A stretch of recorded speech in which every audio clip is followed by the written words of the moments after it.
জীবনের সবচেয়ে গুরুত্বপূর্ণ জিনিস সময়। আমাদের মানব জাতির জন্য সবচেয়ে গুরুত্বপূর্ণ জিনিস হচ্ছে সময়, যেটা আমরা ফেসবুকে অনলাইনে থেকে ইউটিউবিং করে, গার্লফ্রেন্ডের সাথে সময় অপচয় করে, কফি খেয়ে, চায়ের দোকানে আড্ডা পিটে, খেলার মাঠে নষ্ট করি।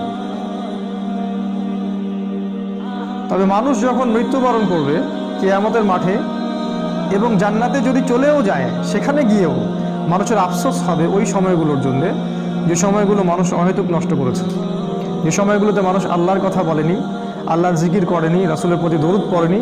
ওই সময়গুলোর জন্য মানুষ আফসোস করতে থাকবে। একজন জান্নাতি ব্যক্তিও আফসোস করতে থাকবে, কেন আমি ওই সময়গুলো আল্লাহর জিকির করি।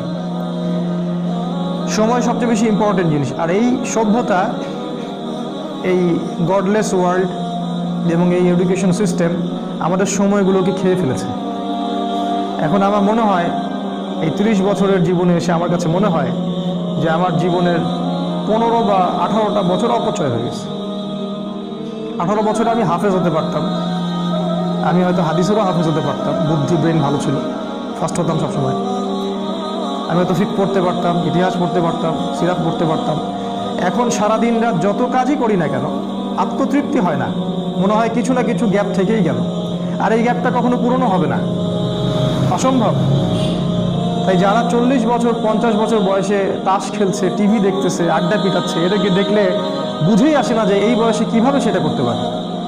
একটা বারও কি চিন্তা হয় না যে আমার হায়াত কমে আসছে, আমি পৃথিবীতে হয়তো বেশি দিন থাকবো না। সুবহানাল্লাহ, সময়ের কসম, আল্লাহ পাক সময়ের কসম করে আমাদেরকে সময়ের দিকে দৃষ্টি দিতে বলছেন, সময়ের সম্পর্কে সচেতন হতে বলছেন। দেখেন, মানুষ সারা জীবনে অনেক কষ্ট করে ঠিকই, কষ্টের পর কষ্ট সহ্য করে, একটা চাকরির জন্যে, একটা জমির জন্যে, একটা ভালো জব, স্ট্যাটাস, টাকা, সিকিউরিটি, বাড়ি গাড়ি, বউ বাচ্চা, এগুলোই তো। এগুলো ছাড়া আর কিচ্ছু নাই, এগুলো ছাড়া কিন্তু কিচ্ছু নাই, সব এগুলোই। এগুলোর পিছনে সারা দিন রাত মানুষ প্রচণ্ড পরিশ্রম করে, মানুষ কিন্তু প্রচণ্ড পরিশ্রম করে।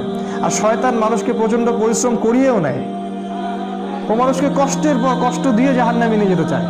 কিন্তু দেখেন, কষ্টের ট্র্যাকটা ভুল, কষ্টের ট্র্যাকটা ঠিক নাই, রং ট্র্যাকে সে কষ্ট করছে।